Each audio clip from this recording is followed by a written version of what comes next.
लोग निकले, लोगों ने अपनी जानें पेश की, शहादतें पेश की।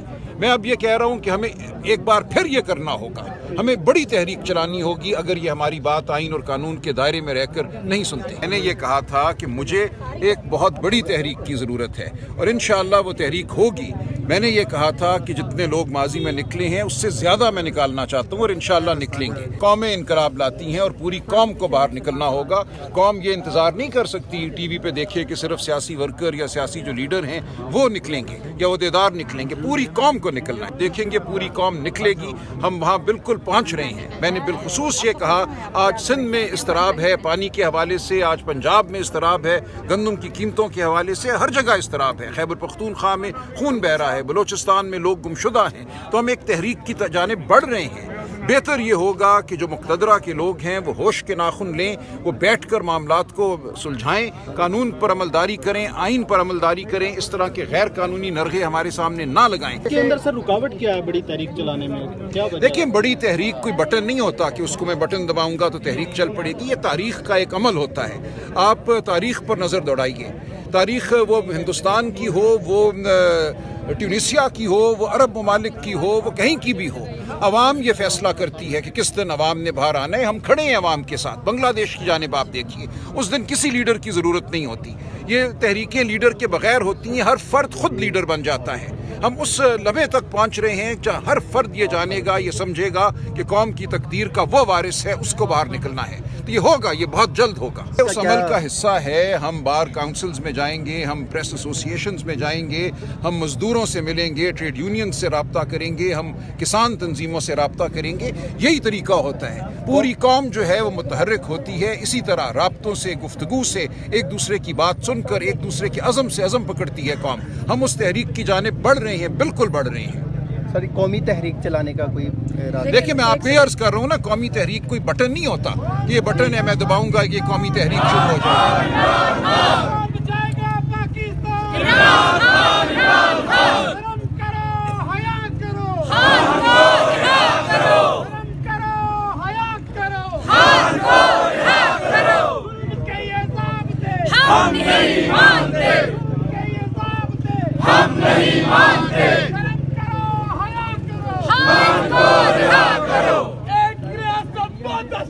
नामंजूर नामंजूर, एक रियासत का दस्तूर नामंजूर नामंजूर, एक रियासत का दस्तूर नामंजूर नामंजूर। शर्म करो, हया करो, इमरान को रिहा करो। शर्म करो, हया करो, इमरान को रिहा करो। मैडम, आप इस कंफ्यूजन पे क्या कहेंगे, दूर करेंगे कंफ्यूजन? क्योंकि इमरान खान कौन बचाएगा पाकिस्तान? इमरान खान रिहा करो, रिहा करो, खान को रिहा करो। शर्म करो, हया करो, खान को रिहा करो। एक रियासत को दस्तूर नामंजूर नामंजूर, नामंजूर नामंजूर। उसी बात मैं आपको बता दूं कि इससे पहले जब ये बात हुई थी कि हुकूमत से मुज़ाकरात करें, तो खान साहब ने ये कहा था कि ना उनके पास इख्तियार है ना उनकी नीयत है, इसलिए उनसे बेफ़ायदा है किसी किस्म की बात करने का। ये उनकी पहले की बात थी। लेकिन ये तो इंशाल्लाह आप देखेंगे कि आने वाला वक्त बताएगा। कुछ ना कुछ तो इसकी सेटलमेंट होनी है, इसको आगे मामले को चलना है, ये स्टेटस को नहीं रह सकता। और इंशाल्लाह हम कोशिश कर रहे हैं। सर, ये है कि जब भी बातचीत शुरू होती है, कोई भी ऐसी स्टेटमेंट खान साहब की तरफ से आती है, जैसे आज़म सवाती को लेकर भी एक दफ़ा कंट्रोवर्सी पैदा हुई है कि भाई उन्होंने कहा है कि मुज़ाकरात खान ने कहा है मैंने कभी दरवाजे बंद नहीं किए, लेकिन फिर बाद में ये आता है कि ये डील डील डील डील, क्योंकि ये एक तासुर बना दिया जाता है हुकूमत में बैठे लोगों के, क्योंकि वो डरे हुए हैं इस टाइम और वो हर लेवल पे जो है ना इसको डील का नाम ही देते हैं। हुकूमत तो देखें जी, हुकूमत का तो मौक़िफ़ हमेशा से ये रहा है और रहेगा कि इमरान खान साहब को किसी तरह अंदर रखा जाए, किसी किस्म का आगे ना एक सलूशन, एक हल ना ढूंढा जाए इस सारे मामले का। तो वो तो इसलिए कर रहे हैं कि उन्होंने अपनी हुकूमत को आगे चलाना है, क्योंकि जिस दिन इमरान खान साहब आ गए बाहर, हुकूमत उस दिन चली जाएगी। तो मेरा ख्याल है उनका तो समझ आती है मुझे कि वो तो अपने सर्वाइवल की, अपनी ज़िंदा रहने की कोशिश कर रहे हैं, क्योंकि उसके बग़ैर तो वो उन्होंने तो एक तरह से गैर कानूनी तौर पे वो बैठे हैं और वो अपनी जो गैर कानूनी हुकूमत है उसको आगे चलाना चाहते हैं। तो वो उनकी तो समझ आती है।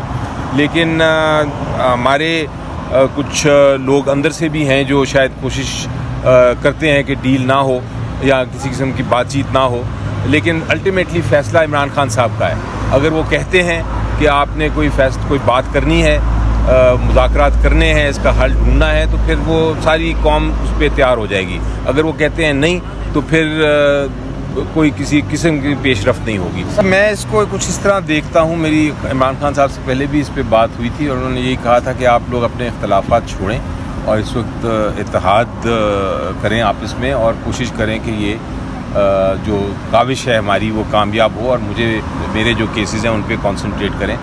तो मैं समझता हूँ कि हर पार्टी का जो वर्कर है, हर पार्टी का जो लीडर है, हर पार्टी का जो उहदेदार है, वो अपनी अपनी मेहनत कर रहा है और काविश कर रहा है। कोई ऐसी बात नहीं कि कोई कम कर रहा है या ज़्यादा कर रहा है, हर कोई कर रहा है। मैं हर एक को दाद देता हूँ, हर एक को मैं फ़ख्र की निगाह से देखता हूँ। मेरी नज़र में ये इस तरह के इख्तलाफात होते रहते हैं, इनको फ़िलहाल वक्त नहीं है। खान साहब बाहर आएंगे तो खुद ही इसको रिजॉल्व करेंगे और देखेंगे कि कौन क्या कर रहा है और कौन किसको किस तरह आगे चलना है।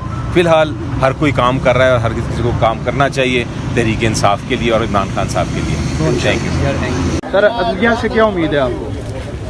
देखिए, उम्मीद हमें कोई नहीं हुआ करती 26वीं आईनी तरमीम के बाद। बहरहाल हम अपने मुकदमात लेकर अदलिया ही के पास जाएंगे और कहाँ जा सकते हैं। एक निज़ाम जो है वो जैसा भी है वो मौजूद है, हम अदलिया के सामने अपना मुकदमा पेश करते रहेंगे। शहबाज शरीफ साहब के साहबजादे हैं, लाहौर में उन पे FIR हुई, चेक बाउंस हुए और लाहौर की जो चीफ जस्टिस हैं उन्होंने खुद बेंच बनाया और जो FIR का सेशन कोर्ट का ऑर्डर था वो कैंसिल भी कर दिया और वो जो उनका जो FIR थी वो कलअदम करार दी। और खान साहब के हवाले से आप देख रहे हैं कि उनके जो केस है इस्लामाबाद हाई कोर्ट में हो या सुप्रीम कोर्ट में हो, उनको क्यों इतना डिले टैक्सेस? देखिए, आपने सवाल तो नहीं किया ना, आपने इतला दी है तो ठीक है, आपकी इतला यही कुछ हो रहा है हमारे सामने है। हम बहरहाल तकाजा करते रहेंगे कि हमारे मुकदमात को जल्दी सुना जाए और आइन और कानून के मुताबिक फैसले किए जाएँ। शुक्रिया जी।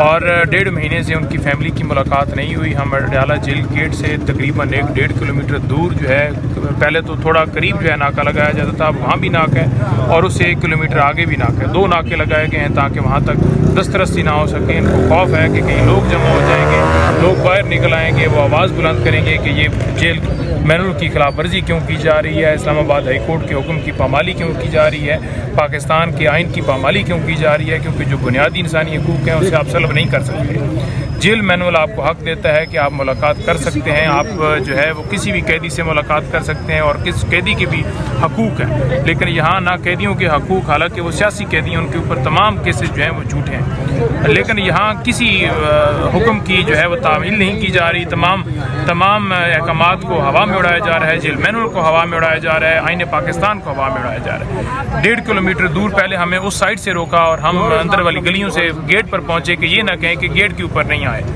ताकि ये एक सबूत के तौर पर रह जाए। अगर इस्लामाबाद हाई कोर्ट में ये जाएँ तो ये मौक़िफ़ ना इख्तियार करें कि ये कि गेट के करीब नहीं आए और पुलिस वालों ने वहाँ इन्हें रोका हुआ था, तो लिहाजा जेल हकाम जो है उनका कोई कसूर नहीं है। तो हमने वो तरीक़ाकार अडॉप्ट किया कि मोटरसाइकिलों वाला जो रास्ता था उससे हम गेट पर पहुँचे और वहाँ जाकर हमने कोशिश की कि हमें अंदर जाने दिया जाए, नाम भी लिखवाएं, लेकिन वहाँ से हमें रोक कर ये कहा गया कि आप यहाँ रुक भी नहीं सकते। हमने कहा कि क्या कोई आइटम बम हम लेकर आए हैं?